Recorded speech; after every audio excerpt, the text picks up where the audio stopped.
Jennifer Love Hewitt. Now, Bree, you're going to have to hear this, okay? I like this story. No, but you're going to have to hear this part. Oh. If you would have asked 17, 18-year-old Jerry growing up in Brooklyn, like who my favorite actress was, I guess you would say like my crush. Yeah. We've all had it. At that, every guy my age had a huge crush on Jennifer Love Hewitt. I'm talking, this was like in, Can't Hardly Wait. Yeah. I Know What You Did Last Summer 1 and 2. Oh, yeah. Party of 5. Just all of it. Like, that was like the one girl. Lily loves to sit. I'm sorry. The cat, Lily, just loves to sit on my notebook. It's like she's giving me a test. Like, let's see if you could do this podcast without your notes. I can't see any of my notes. But Jennifer Love Hewitt was the one girl that I would have loved to have met. And, yeah, she was my crush. But also, like, not in like a creepy way. Like, I just thought she was cool. I loved all the movies she was doing. So anyway, I moved out to LA a few years after that, 20 years old, and, working the job in the restaurant, grinding at Boston Market, actually grinding out auditions and stuff like that. And there was a couple of times where I would always see this girl driving around, and I don't know, for some reason, like I always get glimpses, be like, wow, it looks just like Jennifer Love Hewitt, but it's not going to be Jennifer Love Hewitt. Like, there's just no way that doesn't happen. I didn't know that in LA, that's exactly what happens. And then there was one time, I want to say it was like at a McDonald's drive-thru. My roommate and I got a clear, definitive look that it was Jennifer Love Hewitt, and that was kind of like the car I kept seeing. So it was confirmed that Jennifer Love Hewitt was nearby, and I saw her, and that was cool enough for me right there. Like, oh wow, I got to see her. Like, that's cool. I got a glimpse of Jennifer Love Hewitt. Well, the story gets bigger. And again, this is 15 years ago, so some of the details are as I remember them. I might not be 100% accurate on them, but they're pretty damn close. She had... Isn't it funny how you, like, remember things the way you want to? I guess so. Like I said, like I don't think like I'm like skewing the story completely wrong, but I do know I'm definitely probably glossing over some stuff, or maybe I'm like it might not have been McDonald's, it might have been Burger King, stuff like that. It was either I think maybe it was Kobe Bryant had a charity, and Kobe Bryant, this is like his rookie or second year, he's 20 years old, had a charity bowling night. Now again, guys, I'm working in a restaurant. Like, nobody knows who I am at this point. We actually like bought tickets to watch this bowling event. And at the time, I had 3 really close friends of mine from Brooklyn, along with my roommate, who I was like, they're out visiting me. This is like this is the first time anyone from back home's come out to see me. So they're seeing LA for the first time. And I'm also like, I'm not even 21. We're not even like legal age to drink yet. And that will come back later in the story. So we show up, we like watched all the red carpet, like Shaq rolled up in like a motorcycle. Kobe Bryant came in. Kobe still had kind of like the half row thing going on. And sure enough, Jennifer Love Hewitt just happened to attend the event. And so we go and we watch like this bowling thing, and it's fun and it's cute. And somehow, some way, we leave the event, and my friends are very like just like laughing. I don't know why. And again, we were kids, and we're on the way home, and I'm like, what the fuck are you guys like laughing about? They're like, we wrote a letter to Jennifer Love Hewitt, and this is where this is. I don't know if they like gave it to her or like gave it to someone she was with or whatever. Somehow they got this letter to her. As this is how I remember the story. And I was like, well, what's in the letter? They just wrote, we just wrote how much, we loved her, and like, we're, 3 guys from Brooklyn, and we'd love to meet her, and we just think she's cool. And we put your house number, this was before cell phones, we put your house number on the letter. And I said, son of a bitch. I got so mad. Because immediately I'm like, first off, that's creepy. Straight up. Like, you left a letter for her with my phone number on it. Guys, like, I gotta live here, man. I made such a big fuss. I'm like, I have to live here. Like, she can call the cops because she might think this is like some stalker shit. Why would you do this? And they're like, they're saying like, why are you so upset? Like, we told, it was like positive. We were telling her that we think she's the shit. Like, calm down. I'm like, no. fuck that. You know what? You guys need to leave soon. I was really trying to get them to go back to Brooklyn. I'm like, don't ever do anything like that again. That's terrible. I got to live here, not you. Whatever. Day or two goes by. One morning, I had the morning shift at Boston Market, and I wake up, and I just gotten out of the shower. I remember, this is a specific memory. I was in a towel, and my home phone rang, my apartment phone. Everyone else was knocked out, sleeping on the floor, the couch, whatever. I answer the phone, and I say hello, and I just hear a female voice go, "Hi, can I speak to Mike, Vinny, Dennis, or Jerry?" Which is all my friends' names. And I say, "This is Jerry. Who's this?" And the female voice says, "This is Jennifer Love Hewitt." And I think my reaction was, in Brooklyn, get the fuck out of here. This ain't Jennifer Love Hewitt. And she laughed and she goes, no, really, it is. This is Jennifer Love Hewitt. I said, seriously, who is this? Who's playing this joke on me? I thought maybe it was like one of my cousins back home. And then I'm starting to hear the voice and I'm like, holy shit, this is her. I said, okay, yeah, this is Jerry. She's like, and she says, well, I got your letter, guys, and I have to say, it was really, really sweet. It kind of made my day. I was having a bad day, and I read it, and it made me smile. And I'm like, well, that's why we wrote it. I'm immediately taking credit for the letter that I had nothing to do with, that I hated that they wrote. I said, well, that's what we figured it would make your day. That's what we did. She said, yeah, it was very sweet. And I would love to meet you guys. You took the time to write that letter. What's the rest of your day like? Are you free? And I'm like, yeah. Little did she know, I'm putting on my blue button down and black slacks for Boston Market. I said, yeah, we're free. She said, why don't you guys come by my house and, we could take some pictures and I'd love to meet you guys. So I wrote her address down. I don't remember whatever the time was. I hung up the phone. I wake up the guys. I'm like, guys, you're not going to believe what happened. I tell them everything. Do you want to know what they say to me, Bree? They say, Jerry, you can't come. I'm like, what do you mean I can't come? They're like, well, you didn't want to put your name on the letter and you thought the letter was such a bad idea. You know what? Just for that, you can't come. Well, I'm like, guess what, guys? I got her address, so I'm coming. I will not give up the address unless I could come. But then I also had to basically call in the Boston Market and I had to fake an illness.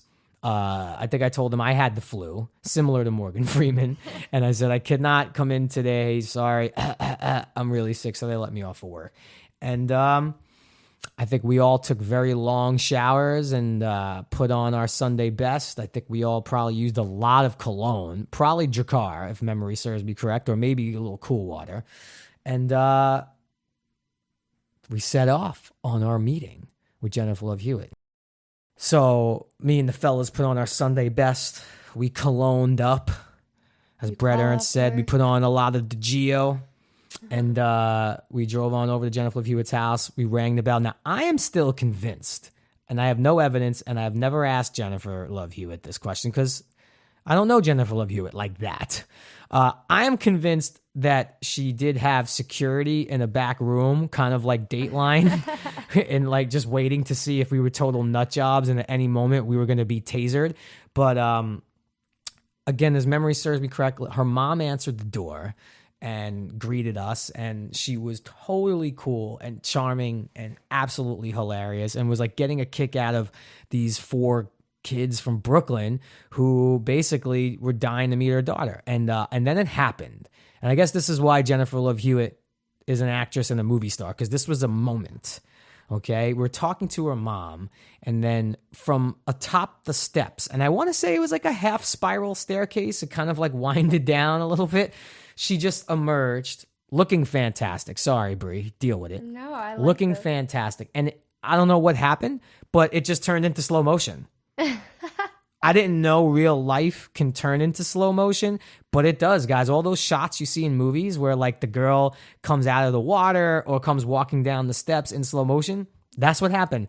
It took her about 98 seconds to come down the steps in slow motion. Her hair was flowing. She was smiling. I want to say she made eye contact with me specifically, but that definitely was not the case. And she came down and introduced herself to all of us. And I think we were at this point all doing our best to totally not freak out. And we took some pictures with her, hung out, laughed a lot. We were probably there for like 30 minutes. No security came out and tased us. So I guess that means that she thought that we were cool. And, I just never forget when we left, she kind of said to me and to all of us, like, I really did enjoy meeting you guys. I meant it when I said on the phone, like, you guys made my day. And I'm still thinking, like, there's no way that 4 meatheads from Brooklyn could have made her day. But and then she kind of said, I hope to see you guys around. I'm like, okay, we're best friends now. This is amazing. And we left, and the guys were totally giving me a lot of shit because I was so against that letter. And then we had this like once in a lifetime. Again, guys, remember, we're 20 years old. This is before Instagram. Do you know how fast that picture would have been on Instagram? You gotta find that picture. The sad thing is I really don't know where that picture is. Like, I have the picture from that day. I gotta try to find it because that would be epic to find. Mm-hmm. I don't know if my mom has it or what. I don't know who has it. I gotta try to find it. So, we left there riding totally high. It was a great time. My friends ended up staying for a while. But time goes on, life moves on. My friends went back to Brooklyn. I'm, back in the restaurant, grinding it out. And, I now have a cool story about an actress, right? It gets better. One day, and again, this is in 2000. So I'd only been in LA at this point 6 months and not a lot of friends. I am at, I think it's Virgin Record Store. Was that what it is? Where'd you used to go buy CDs? Or maybe it was Amoeba? Amoeba? I thought it was... It was someplace, it wasn't in Hollywood. I'm not going to say where it was. It was either a Virgin Record Store or an Amoeba store or whatever. But I went to go buy some CDs. Lord knows I don't remember what I was trying to buy. And I'm walking around. I would spend hours in CD stores and, video stores and stuff like that. That's how I killed a lot of time. And I want to say I literally was looking at stuff and I bumped into someone because I was looking at the CDs and I look up and I see this girl kind of smiling at me, but also not trying to make direct eye contact. So we just bumped into each other. And who do you think it is, Brie? What kind of a story would it be if it wasn't Jennifer Love Hewitt?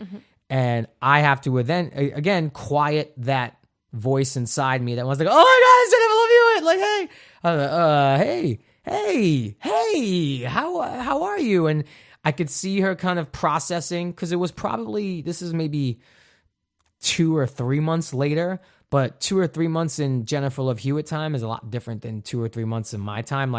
She probably shot 97 episodes of her television show and did 2 movies.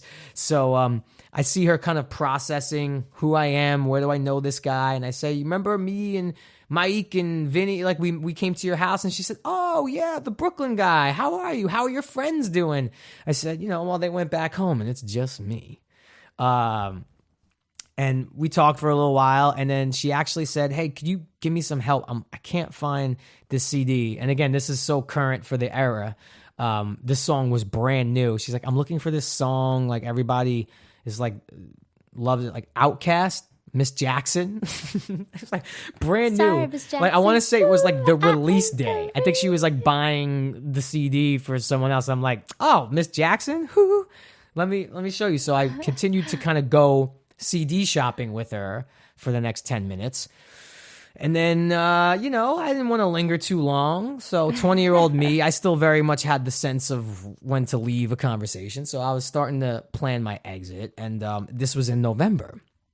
And she said, I know you just moved here. Are you going home for Thanksgiving to see your family? And I said, no, I think I might have said I don't know if I said I couldn't afford a plane ticket. I think I said something I couldn't get a plane ticket for a good price. So I'm just going to stay here. I have a roommate who's also going to, be here. And she's like, well, what are you guys going to do? I'm like, I don't know. I work at Boston Market. We'll probably get some turkey from Boston Market, or maybe we'll just go out to dinner somewhere. I think we had 1 or 2 other friends because we'd only been there for 4 or 5, 6 months. And she's like, you can't spend Thanksgiving that way. I said, well, don't really have a choice, Jennifer Love Hewitt. And also, I said it's kind of like messed up. My birthday happened to be like my birthday's November 25th. I think it was falling on a Friday, so it was the day after Thanksgiving. And she said, no, I can't have this. I would love for you to come over and be a guest, come to my house for Thanksgiving and spend it with my family. And I went, yeah. She said, you know what? Bring your roommate too. I wouldn't want to like leave him out of it. You know, bring your roommate too. The two of you guys come have Thanksgiving dinner at my house. And I went, okay. She's like, you remember where I live, right? I said, yeah. She said, well, all right, just in case. And Bree, I swear to you, this is the way it happened. Because I remembered this detail specifically. Jennifer Love Hewitt took my sweaty Italian hand and took out a pen from her bag and wrote her number on my hand. I think she might have even just put love. I don't even know if she put like Jennifer Love or JL. I think she just put love and wrote her number on my hand and said, I'll see you there. Great. And I think I even said something like my smooth line was like, I'm like, oh my God, wow, no girls ever wrote their number on my hand. And I think she gave me a look. She's like, please, I don't believe that for 1 second. I'm like, oh my God. That was my first attempt at flirting with Jennifer Love Hewitt, and she did not take the bait. She leaves. I waited a good 2 minutes to collect myself, make sure I wasn't sweating off the number, and then I ran out to my roommate's car because I think my roommate was in another store, and I didn't have a car at that point, so he drove me to the CD store. And I filled him in. I'm like, dude, oh my God, this is the craziest thing ever. And I did think for a minute, like, maybe I shouldn't invite him. Maybe I shouldn't tell him the part and maybe just tell her she went home. But I said that would have been really dirty. So yeah, I got this invite. I remember I even told my mom. My mom thought it was like the sweetest thing because she knew I was like gonna not be alone on Thanksgiving. My mom has a special place in her heart for Jennifer Love Hewitt, even. And then all the stress of like, well, what do we bring? You know, we don't cook. Do we go get a pie? Do we go get a cake? Do we bring dessert? Yeah, what did do we you bring wine? By the way, I'm not even 21. I can't even buy wine. I think we got... you had your ways. No, my roommate, I think, worked at a restaurant called Stanley's in like Sherman Oaks, which is a good restaurant. And they have a sort of famous like chocolate chip cookie dough pie. So I think like he just grabbed one of those from work. And we were just counting down the days because it was like a week away. And I mean, I was just so nervous. Like, what's Jennifer Love Hewitt's house going to be like? I mean, I was in the house already, but like Thanksgiving, like we're going to be there for like 6 hours, you know? And we get the cake and we, again, put on our Sunday best to go to Jennifer Love Hewitt's house. I think I even might have bought a new shirt for the occasion. Like, I don't think I had many collared shirts at this point. And you know, we show up and her mom is obviously there. Her brother was there. Her grandmother was there. Her grandmother, Bree, was the coolest. Like, I talked to the grandmother for like hours on end. We had a great Thanksgiving dinner. We played board games. I want to say she even like got on the piano and like sang a song to us. Like, you guys, you got to understand, this is the one I would have picked. Like, if I could have picked anyone to meet, it was her. So it's not just like, oh, I met like a famous person who was pretty cool. No, like it was the girl that like if I was to put a poster up on my room, it would have been of her. Yeah. And I'm in her house on Thanksgiving dinner. Like, who does this happen to? It shouldn't be happening to me. The night's coming to an end. You know, dessert comes out. The chocolate chip cookie dough pie was a huge hit, or at least they were very nice to me and allowed me to believe it. You know, they treated me like family, Brie. Like, now, forgetting the part of her being an actress who was in the public eye at that moment, you know, she's still only, her and I are the exact same age. I think she's a few months older than me. I think she had just turned 21. What kind of 21-year-old has like the know-with-all and like the heart to invite basically a stranger? I mean, I was a stranger, and I could tell you for sure there's definitely no security in any rooms on Thanksgiving. Like, it was her brother, mother, and grandmother and some other friends. Like, I don't know if I would do that at that point anyway. Like, you know, she invited me into her home on one of the biggest family holidays in our country, and she invited 2 complete and total strangers just because she didn't want us to be alone on Thanksgiving in a new place. Sweet. Like, say what you want about actors, actresses, for like, this is not an actor or an actress or a famous person thing. This is a human thing.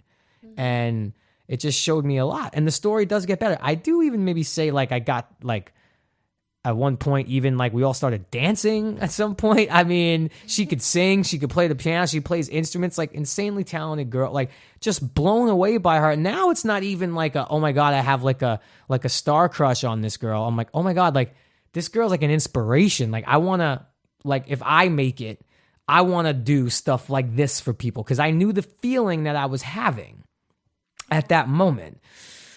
So the night ends. Dessert was great. I don't like to linger, so I wanted to make sure we left at just the right time. I didn't want to overstay the welcome. And we're leaving. My roommate's already like halfway out the door, and she comes up to me. She gives me this big hug. She says, "Oh my God, I forgot your birthday's tomorrow. Sorry we didn't get you a birthday cake." I'm like, "No, that's not. Don't be silly." But she's like, "You're turning 21, right?" I said, "Yeah." She's like, "Well, what are you going to do?" I said, "I don't know. I mean, it's kind of like my 21st, but I mean, granted, at this point, I had been drinking in my life, since I was like 15 years old. But like, I was excited to go have like a legal drink where I could show the bouncer or the bartender my ID and be like, fuck you." I said, me and my roommate are probably going to go, to a bar or to a club, to go bar hopping or whatever. She's like, "Right. Okay. So what, you guys will like cab it?" I'm like, "Yeah, probably. I don't know. We'll like figure it out." She said, "Well, can I get you a birthday present?" I said, "No, you don't have to get me anything. You've given me enough." She's like, "No, I want to do this. It'll make me feel better." Like, she said, "I'm going to get you like a car service for tomorrow night to take you wherever you want to go. You can go drink all the drinks in all the land. But this way, no driving." This girl's already preaching drinking and driving at 21 years old. Like, it would just make me feel like, just enjoy it. Like, go out, drink, have fun. And she's like, "Take the car to Vegas if you want." I'm like, what? Now, mind you, believe me, I was also doing like an assessment to see if there's any romantic vibes. There was none. Okay. She was not interested in me romantically. That was not where this was coming from. I assure you. I know it may sound like, oh, maybe Jennifer Love Hewitt liked you, Jerry. No, she did not. There was no romantic vibes whatsoever. This was just one person doing something nice for the other. So I said, "Listen, I really can't accept that." She said, "Well, it doesn't matter. I'm doing it. So give me your address." Or I think she might have said, like, "I'm going to call you tomorrow. Give me your address." And sure enough, the girl called my house the next day, and I gave her my address. And at 9:00 at night, a black town car showed up. And again, you guys don't understand. Like, this is the first time. I've been in a lot of town cars since then, but this is like 6 months in, and we get in the town car and we went into Hollywood. We went to Dublin's and Miyagi's and all the bar spots. Obviously, there was just the two of us, so it was hard for us to get into all these places. We didn't know anyone, but we bounced around, we drank, we flirted with girls. We just had a great night, and we had this guy. I wish I remembered our driver's name, but we had him the whole night. 3 a.m, the car pulls up to our crappy apartment building, and my roommate and I, Jonathan, get out, and we just look at each other and we start hysterically laughing that this was our night. Like, I celebrated my 21st birthday by driving around, going bar hopping in a car that was a gift from Jennifer Love Hewitt. Is that story not amazing? That's pretty amazing. Now, I've gone on to, since then, shortly, like, I think we maybe spoke on the phone like one other time. I know she had left town to do like 2 or 3 movies, so she was gone for a while. I went a year, 2 years with nothing, meaning no contact, and it kind of seemed like that was it. Like, this is where the story ends. And it sort of does to that degree. But I don't know, Brie. I mean, is that... what do you... I don't know. Maybe I'm overdoing it because it happened to me. I just don't know of many stories like that. And it truly has inspired me that, and I actually, look, I've never invited a stranger over for Thanksgiving dinner, but I really do try. Anyone who loved Entourage and loved Turtle, like, obviously I had my bad days, but similar even like to De Niro and that crew, like, I've always tried to at least be what they wanted me to be, you know, like a nice guy. And that, I think, is where it certainly started. I mean, I think I'm a nice guy by nature, but I just couldn't have been more impressed by a 21-year-old girl who already had such maturity and like depth. I don't know. I'm gonna give the follow-up, but like, what do you, like, any comments on that story? This is now your second time hearing it. I can't believe it took me so long to tell it to you. I know. It's a great story. I want to know, like, does she remember you? Like, did she ever put it together that? Well, now this is where the guy that you're. This is where life starts to get ironic because, you know, like I said, I went years and years and years without seeing her. Just, I mean, why would I? Like, some people drop into your life and then they drop out. It wasn't like a specific reason why. So if that's in 2000, I got Entourage in 2003. We start getting like nominated for Emmys and stuff, and also I wasn't until probably like 2008. So 8 years later.